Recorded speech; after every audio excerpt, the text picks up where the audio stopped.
Hi everybody, it's great to be back here again. Tomorrow it's Friday. Let's get down to our Torah lesson. Parashat Emor. This week's portion is dedicated in the blessed memory of my father who passed away 3 years ago yesterday. It was his yurtzeit. And just one word, in his merit, I was able to make Aliyah way back in 1985. My wife and I, we were only this young couple of 21 years old, and we decided to break the long chain of exile of our families and move to the land of Israel.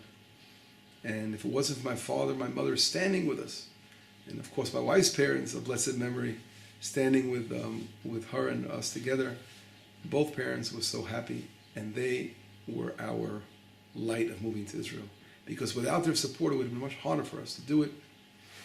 And my father, I always say to myself, I could have had, right now, my children are surrounding my table on Shabbat, and we're all together and here in Israel.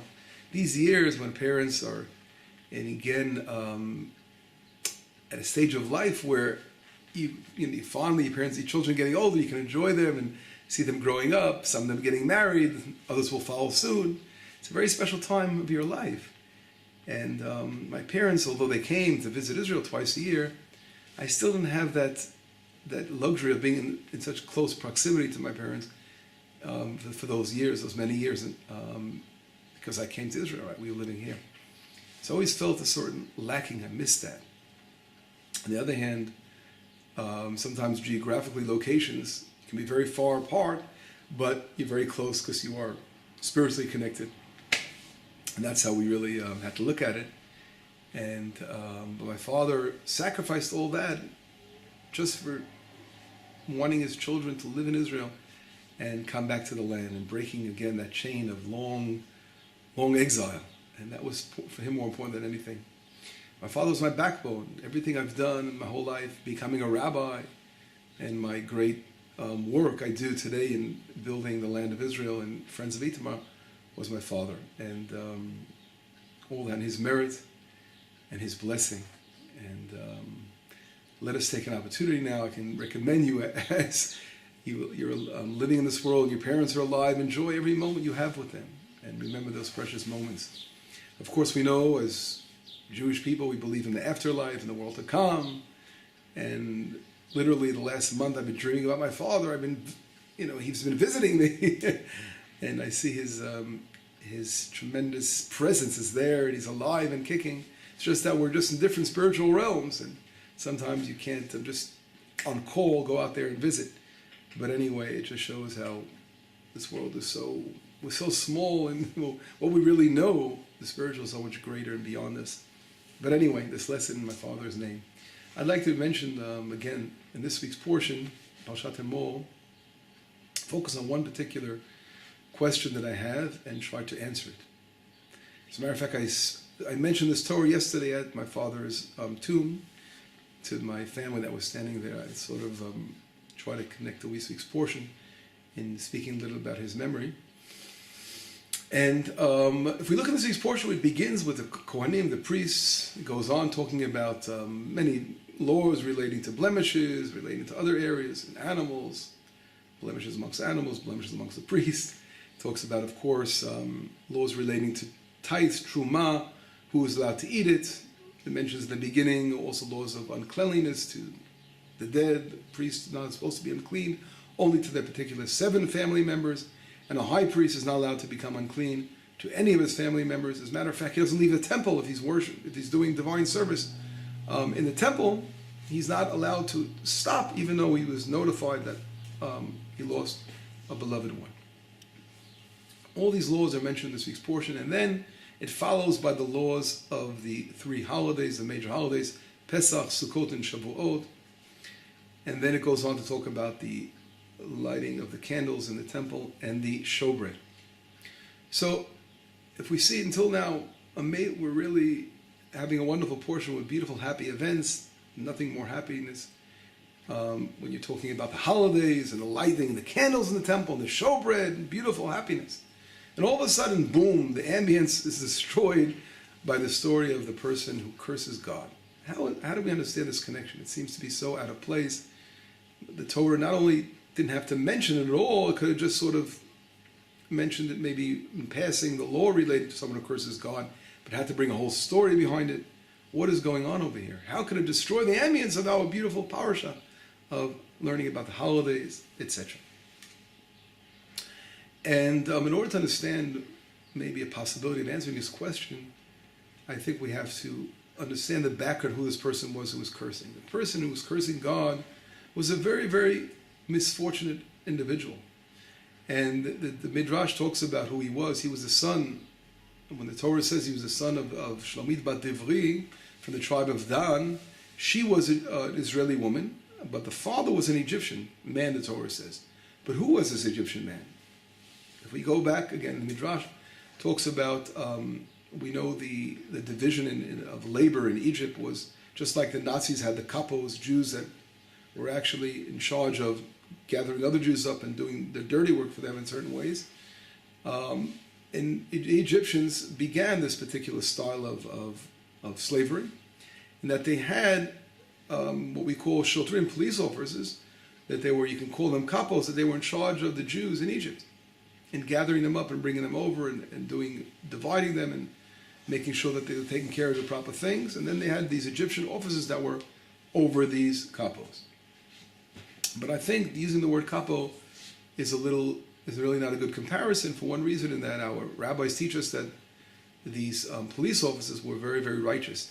And that for example, in gathering up the straw, a lot of times they took the punishment to them instead of having the Jews themselves being punished.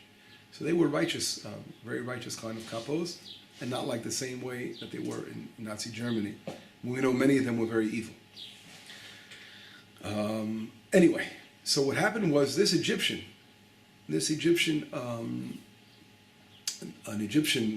officer went ahead and told one of his police officers, who again, let's call him, just for understanding, this Jewish capo, he said, I want you to go gather up some slaves. So I need them to do some work. So the Egyptian officer goes into the police officer's house, and when he's talking to me, he catches a glimpse of his wife, who actually even joked with the Egyptian, whatever it was, smiled at him and did something. So the Egyptian leaves the house with the Jewish officer, and when he leaves the house, he sends the Jew along his way to go find the people he's supposed to work with, and then he hides behind some kind of ladder, and he goes back in the house, and when he enters the house, he rapes Shlomit bat Divri. She becomes pregnant. When he leaves the house, he notices the husband coming, so the husband saw him leaving the house. He obviously didn't want this to go out, to get, the word to go out that he raped his wife. So he demotes him to a regular slave, and he begins to beat him. Moshe Rabbeinu sees him beating this Jewish guy, and he kills the Egyptian. This is the background of this misfortunate person who's born to Shlomit bat Divri. His mother is Jewish, his father was this rapist Egyptian. The Torah, or commentaries, go on to say that he comes along and he leaves the camp. What do you mean he leaves the camp? There are different explanations brought down what it means he leaves the camp and before he curses God. One of them is that he left the world. In other words, at that moment of leaving, he decided to leave the world. He was doing something he's about to do something very, very grave and terrible. There were two other explanations. One says that he poked fun of the showbread. And the other explanation was that he went into the court of Moshe Rabbeinu because he claimed that he had the right to an inheritance in the tribe of Dan, as being the son of Shlomit bat Divri from the tribe of Dan, and he wanted to set his tent up in that area where the tribe of Dan was encamped in the desert. And of course, it was before they entered the land of Israel, when the land was divided up into tribes. Apparently, there was tribal sections in the desert where they traveled together in unison, in groups, and he wanted to put his tent up in that area, and he wasn't allowed to do so because the ruling was that he was not considered an inheritor of the tribe of Dan because only his mother was, and it went by the father. His father was an Egyptian. That was a very painful happening. And the Torah describes how he had an argument with this Jewish man, doesn't say who his name was, and that resulted in cursing God. Now, what could have possibly happened with that Jewish man? There are certain commentators that seem to be hinting to the fact that this particular, again, the son of Shlomit Bat Ivri, he did not know how his father died. And at that moment, this guy probably told him that your father was killed by Moshe Rabbeinu when now certain opinions say that Moshe Rabbeinu killed the Egyptian, not with a fist, although there are opinions like that. That's the simple understanding. But some people say by using a divine name, using God's name, he was able to kill the Egyptian. So the son of Shlomi Bat Ivri, he takes that divine name and he curses God with his own divine name. And that's this terrible tragedy that takes place. Whatever it is of what happened, what led to that terrible tragedy, apparently the person who's not mentioned by name, the Israeli man, was involved in getting very angry. He was a participant in the fact that he could have easily, instead of calming matters down, he made matters worse by fighting with him. And that was, again, the Torah is very, very purposely not revealing to us all the details behind the scene, who these people were exactly. The Midrash fills it in, but the names, you don't even know who they are, and exactly what was the reason why he left the camp. I think we can right away connect, and we recall in the beginning of the portion, talks about the high priest, and it says when the high priest loses a relative, it says he's u'me'amikdash lo yetzeh. He's not allowed to leave the temple. In other words, he can't leave. He stays within the temple's boundaries. And here, this particular person leaves his boundaries. The same exact word is used, vayetzeh, leaves. So I think there's a connection here, a deep connection between the Kohei who doesn't leave his boundaries of being connected to the temple, whereas here someone leaves those boundaries. Now, I'll say another thing about this. The Kohei, the high priest, he has a very special relationship with God, and that he can't leave that boundary of the temple, in other words, referring to his divine service, even when the most difficult situation takes place, where he loses a parent.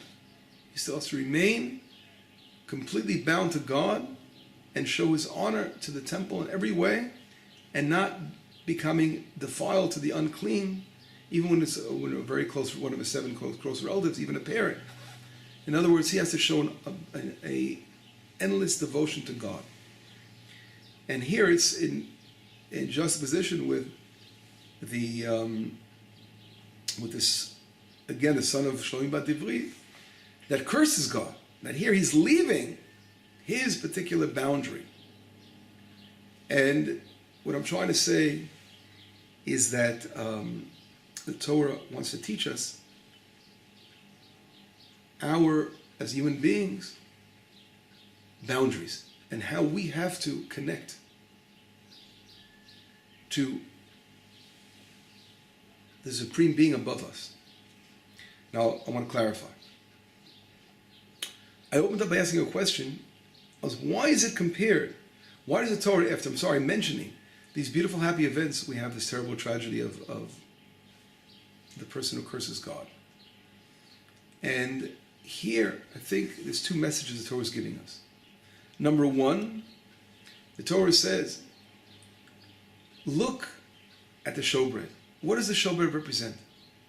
The showbread represents bounty. Bread. What is bread? Bread is the basic staple of our lives, of our nourishment. In other words, God supplies us. Where does the bread come from? God supplies us the bread.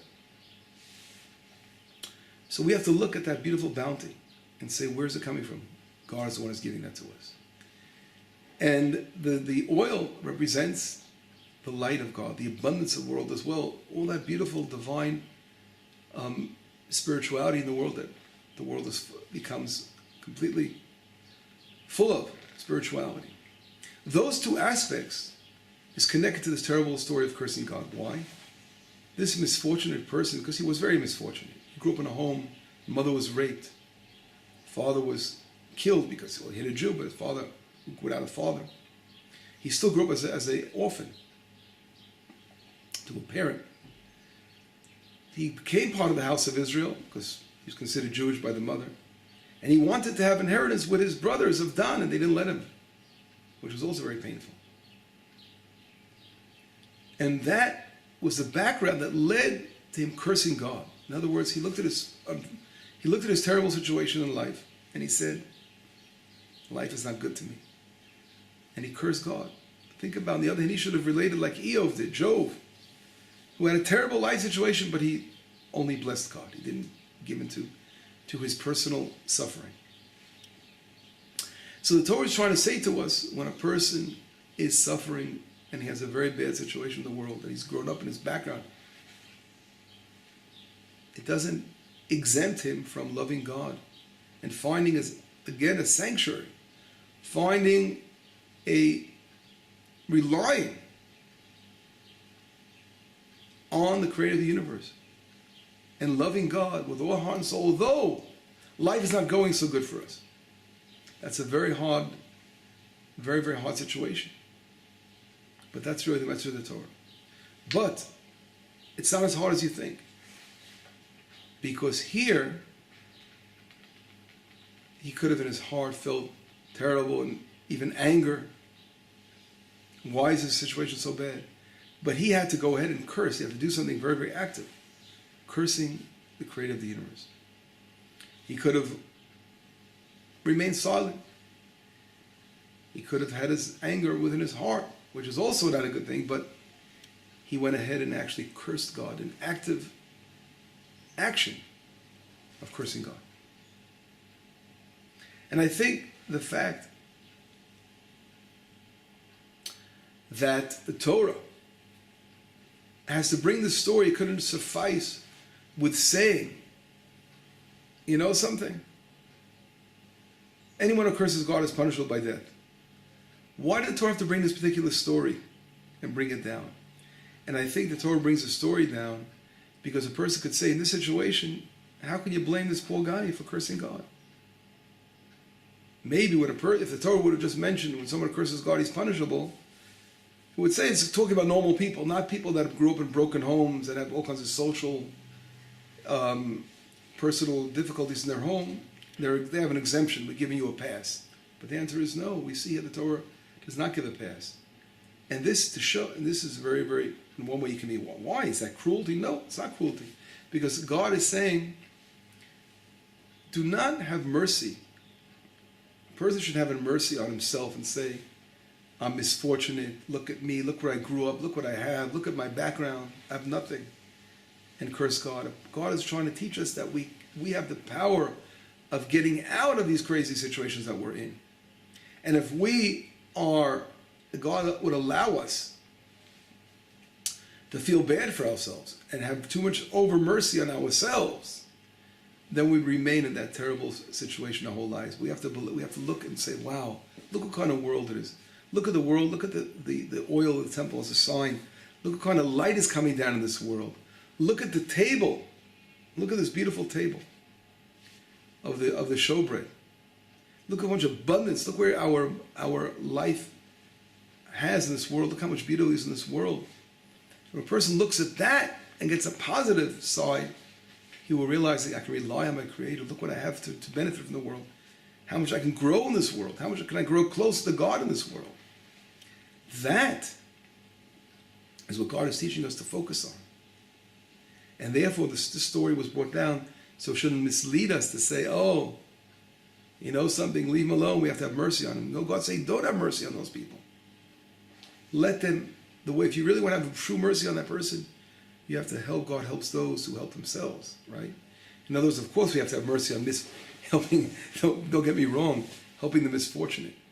We must help those all the time. But helping people is not letting them feel sorry for themselves. They have to be able to get a hold of themselves and overcome the most difficult situations. And that, I think, is a very powerful lesson that Torah is giving us. And that's why I told this terrible story. Could have avoided telling us this crazy story. But I wanted to show that they don't have a past. They have to overcome this. And on the other hand, the lesson is there for us as parents that, thank God, grew up in beautiful homes. And we didn't have these terrible, terrible challenges in our lives of having parents that were broken homes or also crazy social issues that go on in homes. This is one example of many that go on. But God is telling us that when we raise our children and we build a home, we have to make sure that we build our home with the proper ingredients. Life is so hard. And when we have children, if we have a beautiful atmosphere in our homes, we're giving them a good start, a good place to start from. In other words, life, there's so many different difficulties in life as it is. Let's not make it harder for our children. And as educators and parents, we have to see to it that we build our homes with light and abundance and bring a beautiful light and abundance to our family. And that's really the message on the other side. In other words, we don't want to, God forbid, raise children in an environment where they can go out and cause them to become those who curse God. Because we're also responsible for that situation. And that's the other side of this other character that's not even mentioned by name, this Jewish man, this Israeli man that was arguing with the other guy. In other words, he could have had, this is where the mercy has to come into place. He could have saw this person who had such a terrible background. He's not to blame that his father was his Egyptian rapist. But he was a product of that rape. And this man knew about it because he was saying Moshe Rabbeinu killed him after he beat up the father, who beat up whatever, his mother's true husband. And in this situation, that other guy could have had mercy on him and said, you know something? Wow, look what kind of background he grew up in. He had a hard life. And now he wants just to have this inheritance in the tribe of Dan. What's wrong with that? He could have stood up for him. And instead of fighting with him, try to help him in some way. How would you help someone like this? Well, the law says there was a dispute over land. In other words, this particular person, demanded that he move away. He couldn't get that particular land in the desert. But obviously it wasn't prohibited. It was a law of monetary rights to that particular area. In other words, if they really wanted to, they could have invited him to live there anyway. But because Moshe Rabbeinu had to rule the law says that legally this person's right. He doesn't really have a legal claim of that area. But doesn't mean they couldn't let him stay there. In other words, they could have worked this issue out. So if he wouldn't have fought with him and made him angry to curse God, maybe it would have turned around a different way. They would have found a solution. So therefore, that lesson is to us as educators. We, God, do not want to create a situation where a person is going to be led away from God. And how many educators, by being bad educators, could lead to a situation where the students, God forbid, or their own family, God forbid, are going to turn their backs to Hashem. Now, of course, there are levels of turning back from, a person can turn his back from God, God forbid, and on his own way, whatever reasons he may have, cause him to leave God. And then there are those who turn their back and become so, fortunately, filled with anger that they can actually lead to cursing God. There are levels in that. And as educators and parents, we have responsibility as well. And the Torah is showing us both sides here, both sides of how to deal with and cope with such a situation. To review that, on one side, a person himself, although he grew up in a terrible family situation, one of his parents are abusive, a drug addict, who knows what, beating him, who knows what kind of terrible things are out there. He's not going to curse God for his situation. He's going to take responsibility. He can't have mercy on himself. He can't feel bad for himself. If he really wants to have true mercy on himself, let him get up and make a change, a life change about his situation. Do it. And that's one side. On the other side, people on the other side of the situation who sees this going on, right? We have to help that person not by feeling sorry and giving him what was the word? Giving a pass, for cursing God and behaving like who knows what, God forbid. We have to show him a light and be there and strengthen him, be a good friend, to try to show him the beauty of the world, show the light of God brings down through the temple, the lights of the candles, and the beautiful bounty that's in the world. That with the showbread was an example of bounty, to show that this world has so much happiness in it, of all the holidays in it, to show how much beauty there is in the world, and we can get out and change our situation for us. We cannot, the worst thing is to sit in there and feel sorry for yourself. That would make it worse. And we can help someone by being a friend and uplifting him and showing him the proper way. This is the message. One message, I think, comes out of the story of the Mikalel, and why it's brought down here after this beautiful happiness in the world, and about the showbread and all this, connecting us to always see and to look where we've come from, to remember where we've come from, to what we have. And that, of course, connects us to my father, what I opened up with, in that I had the privilege, my sisters, to grow up in a home with parents, wonderful parents, and giving us so much of a push in life. And to how appreciative we have to our parents have done that. We didn't have to go through the golf bit of situation where a family's broken or difficult things in the home. We only had beauty in our home. And that, to show so much thanks to our parents who have raised us that way, and continue this way of educating our children, our students, with love and life. And God willing, we will only see beautiful things and happiness in this world. And again, learn to appreciate, of course, the creator of the universe, that it gives us bounty and has given us this blessing of being in a situation where we grow up in special homes. We have to be appreciative of that, of course, everything we have. And of course, again, those who have not grown up in special homes, reminding us all, everyone has to appreciate God, and no one has a pass in that. We have to find our way in this world, and that's not an easy thing for everybody. Especially people who've been through so much hardship in life, terrible tragedy. Sometimes for them it's very hard. But that's the lesson here. God forbid if a person continues to live that way, it's going to lead him to some kind of, even could lead to the worst of all, of cursing the God who gave us life and brought us into this world. Anyway, Shabbat Shalom, Misfortunate, Yeshuot, and Nechamot.